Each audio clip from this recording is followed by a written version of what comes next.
All right, so now your plane has landed. You got through with all my helpful tips. And what are you going to do now? So like I said, the next 3 days, you're going to have to baby it a little bit. So unfortunately, if there is an activity that you're really going to be doing, like very active hiking, things like that, you may have to rearrange your trip a little bit. We did. We had to rearrange it. The hike we were wanting to do on the next day, we had to do something else and end up doing more sightseeing stuff where it wasn't as active.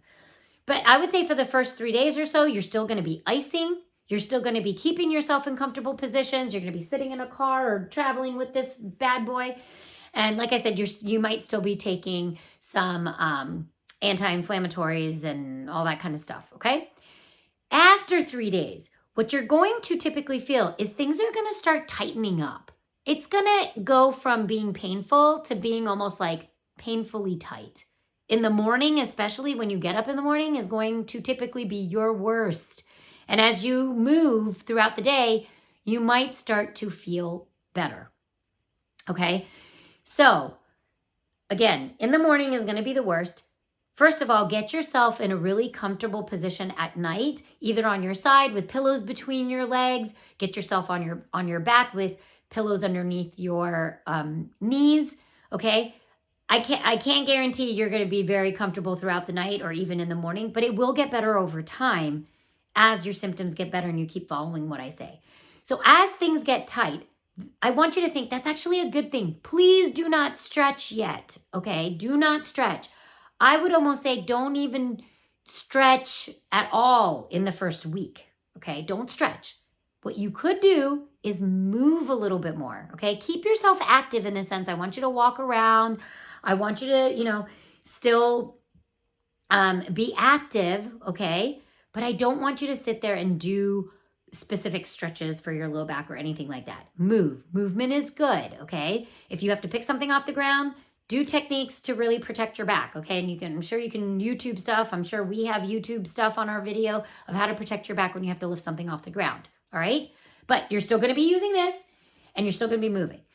After the first week, okay, if you have, and I take it back. After those 3 days, if you do have access, okay, if you're on holiday and you happen to have a hot tub, you can get into a hot tub, take a warm shower.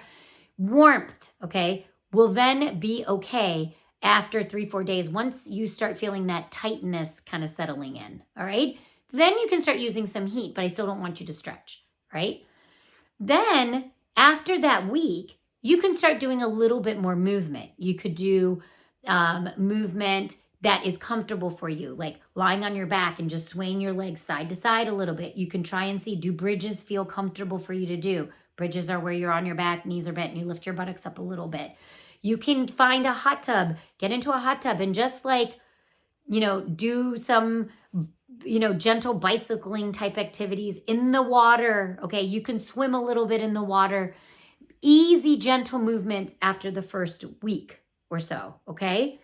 And then, again, you're going to hopefully start feeling better, but towards I would say towards the middle of the second week or something like that, then you can start to gently start to do some stretches, not aggressive, keeping it really, really, really light. You're still going to be using this, okay?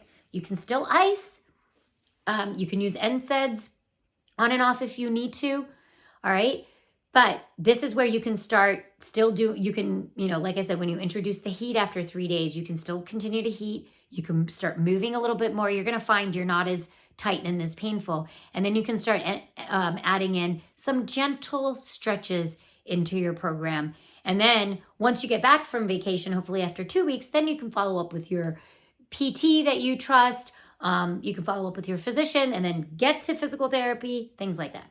So hopefully with these 4 videos that I've just told you about, you kind of have a little bit of an outline on what to do, all right?